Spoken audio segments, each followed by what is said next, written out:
একটা ইন্স্যুরেন্স কোম্পানিতে গাড়ি চালক হিসেবে টানা ৮ বছর দায়িত্ব নিয়ে কাজ করে গেছি। অফিস বা বড় কর্তাদের প্রয়োজনে ছুটির দিন বা অনেক রাত পর্যন্ত ডিউটি করলাম বিনা বাক্যে। স্বয়ং চেয়ারম্যান স্যারও কিন্তু আমার গাড়ি ড্রাইভিংয়ের প্রশংসা করেন। ঢাকার বাইরে স্যারের ট্রিপে ড্রাইভার হিসেবে কিন্তু আমি সর্বপ্রথম তার পছন্দের ছিলাম। অথচ দেখুন, করোনার প্রথম ছোবলে আমার চাকরিটা চলে গেল। বড় স্যারদের কাছে গিয়ে কত কাকত মিনতি করে বললাম অসুস্থ মায়ের কথা, তাতেও তাদের মন করল না। চাকরি না থাকলে দুটি শিশু না খেয়ে থাকবে বলে চেয়ারম্যান স্যারের পা পর্যন্ত ধরে কাঁদলাম, না তবুও রক্ষা পেল না। সত্যি বলতে কি, আর সবার মতো অফিসে আমার মামা চাচা নেই, তাই তো আমাকে ছাঁটাই করতে ওদের কোনো সমস্যাই হলো না।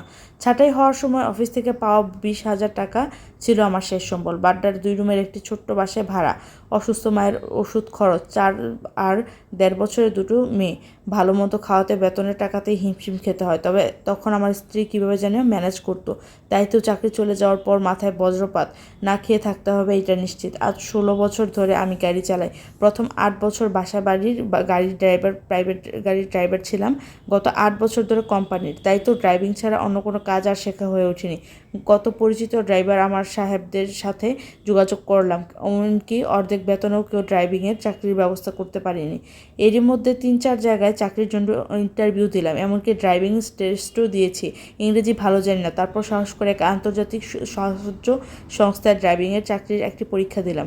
রোড টেস্টে ভালো করলেও অনেক মোটা বেতনের ওই চাকরি কি আর আমার কপালে আছে? ইন্টারভিউ হয়েছে আজ 2 মাস হলো, ওরা কিছুই জানায়নি। তাই তো আশা ছেড়ে দিলাম। এইরকম অনেকেই পরীক্ষা নিয়ে শেষ পর্যন্ত আমাকে আর চাকরি দেয়নি। 2 মাস বাসায় বসে থাকার পর বাড়ি ভাড়া বকেয়া পড়তেই টনক নড়ল। আমার এক পরিচিত ড্রাইভার বন্ধু, যে কিনা এখন উবার চালায়, তার সহায়তায় উবারের ড্রাইভার হয়ে গেলাম। করোনা পরিস্থিতিতে উবার ড্রাইভাররা যে কত কষ্ট আছে তা এই লাইনে না আসলে জানতামই না। তারপরও পরিবারের কথা চিন্তা করে বলতে গেলে সারাক্ষণ গাড়ি নিয়েই আছে। বকেয়া 2 মাসের ভাড়া আছে, দোকান আর ফার্মেসিতে অনেক টাকা বাকি, সব মিলে অনেক টাকার দেনার চিন্তা। রাতে আমার ভালো ঘুম আসে না। আজ সকালে গাড়ি নিয়ে বের হতেই নতুন বাজার থেকে এয়ারপোর্ট রেল স্টেশনের একটি ভাড়া পেলাম। যাত্রী নামিয়ে এয়ারপোর্ট স্টেশনে বসেছিলাম পরবর্তী প্যাসেঞ্জারের জন্য। প্রায় ঘন্টাখানেক পর একটা ট্রেন আসতেই ভাড়া পেলাম পান্থপথের গ্রিন রোডে, গ্রিন লাইফ হসপিটালে। লম্বা পথ, ভালো অ্যামাউন্টের এই ভাড়াটা পেয়ে মনটা ভালো হয়ে উঠলো। প্যাসেঞ্জার 2 জন। কথোপকথনে বুঝলাম জামালপুর থেকে চিকিৎসার উদ্দেশ্যে গ্রামের এক যুবক অসুস্থ বাবাকে নিয়ে হসপিটালে যাচ্ছে। আমি নিশ্চিত লোকটার অবস্থা শোচনীয় বলেই এরা আজ উবার ডেকেছে, নচেত লুঙ্গি পরা বৃদ্ধের গাড়ি ভাড়ার সঙ্গতি যে নেই তা বেশ বোঝা যায়। জ্যামের মধ্যে কৌতূহল বিশিত জিজ্ঞেস করলাম, আমার ধারণাটা সত্য হলো? জামালপুর বা ময়মনসিংহে ভালো চিকিৎসা নেই বলে অনেক কষ্ট করে ঢাকা এসেছে। লোকটা নাকি জীবন মরণ অবস্থা, শীঘ্রই অপারেশন করতে হবে। প্রতিদিন কত রকমের প্যাসেঞ্জার দেখি, তবে মরণাপন্ন রোগী দেখলে নিজের কাছে অনেক খারাপ লাগে। গ্রিন লাইফ হসপিটালের দারোয়ানরা 1 মিনিটেরও বেশি গাড়ি দাঁড়াতে দেয় না। তাড়াহুড়া করে প্যাসেঞ্জার নামিয়ে গ্রিন রোড ধরে সায়েন্স ল্যাব গেটে আসতেই ব্যাগটা চোখে পড়লো। যাত্রীর ফেলে যাওয়া ব্যাগ। দায়িত্ববোধ থেকে উবার দেওয়া যাত্রীর মোবাইল নাম্বার কল দিতেই ফোনটা বন্ধ পেলাম। খানিকটা বিরক্ত নিয়ে ব্যাগটা খুলতে দেখলাম 1000 টাকার নোটের কতগুলো ভান্ডেল সহ বেশ কিছু টাকা। সেই সাথে ডাক্তারের অনেক প্রেসক্রিপশন, এক্স-রে রিপোর্ট সহ ওষুধপত্র। নিঃসন্দেহে এটা রোগীর সবচাইতে প্রয়োজনীয় ব্যাগ।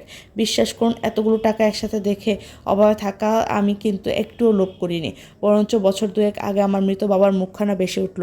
হার্ট অ্যাটাক করা আমার বাবাকে বাঁচাতে হাজারো চেষ্টা করেছিলাম, এমনকি ধার দেনা করে 40,000 টাকা খরচ করেও বাবাকে শেষ পর্যন্ত বাঁচাতে পারিনি। 8 দিন হসপিটালে থাকার সময়টা গরিবের কাছে চিকিৎসার টাকা যে কত গুরুত্বপূর্ণ তা হাড়ে হাড়ে টের পেয়েছিলাম। তাই তো যাত্রীকে আবারও ফোন দিলাম ব্যাগটা নিরাপদ হেফাজতে আছে নিশ্চিত করতে, কিন্তু বিধিবা মোবাইল ফোনটা আবারও বন্ধ পেলাম। এরপর সময় নষ্ট না করে তড়িঘড়ি করে গাড়ি ঘুরিয়ে গ্রিন লাইফে চলে গেলাম। এইবার দারোয়ানকে গাড়িটা দেখে রাখার অনুরোধ জানালাম। ততক্ষণে হসপিটালের সবাই রুগীর শেষ সম্বল বিক্রি করে আনা টাকার ব্যাগ হারিয়েছে এটা জানা।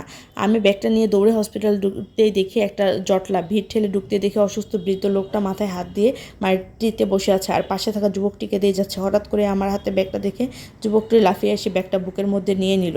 আমার ওদেরকে সান্ত্বনা দেওয়ার ভাষা নেই। সত্যি বলতে কি, ছেলেটির মোবাইলে চার্জ না থাকায় তার সাথে যোগাযোগ করতে পারছিলাম না। হারানো ব্যাগ পাওয়ার আনন্দে অসুস্থ বৃদ্ধ লোকটির মুখে ফুটে উঠে হাসি দেখে আমার মৃত বাবার কথা মনে পড়ে গেল। চাচার জন্য প্রাণ ভরে দোয়া করে গাড়ি নিয়ে আবার রুটি রোজগারের উদ্দেশ্যে নেমে পড়লাম। এই ঘটনার 8 দিন পর ওই যুবক প্যাসেঞ্জার ফোন পেলাম। ছেলেটা আমার প্রতি প্রতি কৃতজ্ঞ বোধ থেকেই ফোন দিল। ছেলেটার বাবার অপারেশন সাকসেসফুল, এখন আগের চেয়ে অনেক ভালো। জানতে পেরে আমার খুব ভালো লাগলো। আজ হসপিটাল ছেড়ে ওরা জামালপুরের উদ্দেশ্যে রওনা দিচ্ছে। আমার কাছে মনে হলো এ যেন কোনো আপনজনের খুশির সংবাদ। বৃদ্ধ লোকটার নাকি ঢাকা থেকে যাওয়ার আগে আমার সাথে দেখা করার শখ ছিল, এজন্যই আমাকে ফোন দেওয়া। ওদেরকে দেখতে পারবো না যা আমি জানালাম। আমি তখন ভাড়া নিয়ে মিরপুরে, তার উপর ঘন্টা দুয়েক সময় খরচ করা আমার জন্য বিলাসিতাই। তাই তো ফোনেই বৃদ্ধের সাথে কথা বলতে চাইলাম। চাচা আমাকে বলল, বাবা আমি গরিব মানুষ, আমার টাকা পয়সা নাই। একটা ক্ষেত ছিল, সেই ক্ষেতটা বিক্রি করে কিছু টাকা পাইছি, তুমি সেই টাকা নিয়ে ঢাকা আসছে। তুমি যেদিন এই ব্যাগটা দিতে আসলা, কথাটা বলেই বৃদ্ধের কান্নায় আমার চোখটাও শিখতো। বারবার আমার মৃত অসহায় বাবার মুখখানা ভেসে উঠল। প্যাসেঞ্জারের হারানো জিনিস বুঝিয়ে দেওয়া আমার কাজ, আপনি শুধু আমার জন্য দোয়া করবেন, এতে আমি খুশি। চোখ মুছতে মুছতে বৃদ্ধের অনুভূতিটা উপলব্ধি করে নিলাম। বৃদ্ধ চাচা আমাকে আবার বলল, আল্লাহ যেন তোমার অনেক ভালো করে, তোমার জন্য সারা জীবন দোয়া করব। যুবক ছেলেটি আবারও কৃতজ্ঞতা জানিয়ে ফোন রাখতেই একটা অচেনা নাম্বার থেকে ফোন পেলাম। আন্তর্জাতিক সাহায্য সংস্থার HR থেকে বলছি, আপনি ড্রাইভারের চাকরিটিতে চূড়ান্তভাবে মনোনীত হয়েছেন। আগামী 3 দিনের মধ্যে আপনার দেওয়া পোস্টাল অ্যাড্রেসে অ্যাপয়েন্টমেন্ট লেটার পেয়ে যাবেন। যদি না পান তাহলে আমাদের অফিসে যোগাযোগ করবেন। আমাদের সংস্থার পক্ষ থেকে আপনাকে আবারও অভিনন্দন। অপ্রত্যাশিত এই ফোনটা আমার কাছে অবিশ্বাস্য যেন স্বপ্ন। পার্মানেন্ট চাকরি, মাসে 40,000 টাকা বেতন, সেই সাথে বোনাস ও মেডিকেল সহ নানা ফেসিলিটিস।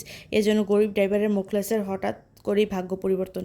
খুশিতে বউ বাচ্চা আর মায়ের কথা মনে পড়লো। নতুন করে বাঁচার আনন্দ অনুভব করলাম। মৃত বাবার মুখটাও বেশি উঠলো। আর সবচাইতে বেশি কানে বাজতে লাগলো খানিকক্ষণ আগে বৃদ্ধ লোকটার কথা বলা, বাবা আমি তোমার জন্য আল্লাহর কাছে সারা জীবন দোয়া করব। হয়তো বা সেই দোয়াটি আমার জীবনটাকে বদলে দিয়েছে। আর গল্পটি ফেসবুকের টাইমলাইন থেকে পেয়েছি, ভালো লাগলো তাই আপনাদের সাথে শেয়ার করলাম। আপনাদের ভালো লাগলে অবশ্যই একটা লাইক কমেন্ট করে জানাবেন এবং শেয়ার করে অন্যদেরও শোনার সুযোগ করে দিবেন। আর আমাকে একটি ফলো দিয়ে আমার সঙ্গেই থাকবেন। ধন্যবাদ।